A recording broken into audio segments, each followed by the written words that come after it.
গল্প সৎ ছেলে রুবেল। এক গ্রামে রুবেল নামে এক ছোট ছেলে ছিল। সে ছিল খুবই সৎ ও ভালো মনের মানুষ। তার পরিবার ছিল খুবই গরিব, কিন্তু রুবেল কখনো অন্যায়ের পথে হাঁটেনি। একদিন রুবেল বাজারে যাওয়ার পথে রাস্তার পাশে একটা মানিব্যাগ পড়ে থাকতে দেখে।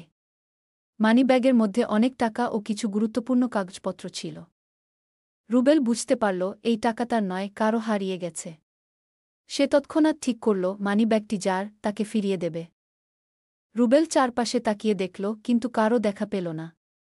সে দ্রুত বাজারের মাইকে ঘোষণা দিল, যার মানিব্যাগ হারিয়েছে সে যেন আমার সাথে যোগাযোগ করে। কিছুক্ষণ পর এক বয়স্ক লোক এসে বলল, বাবা, এই মানিব্যাগটা আমার। আমি খুব চিন্তিত ছিলাম। টাকা না পেয়ে রুবেল মানিব্যাগটি লোকটির হাতে তুলে দিল। লোকটি খুব খুশি হয়ে বলল, তুমি খুব সৎ ছেলে।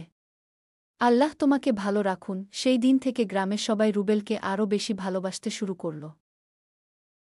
নৈতিক শিক্ষা: সততা সবসময় সবার প্রশংসা পায় এবং মানুষের মনে স্থায়ী জায়গা করে নেয়।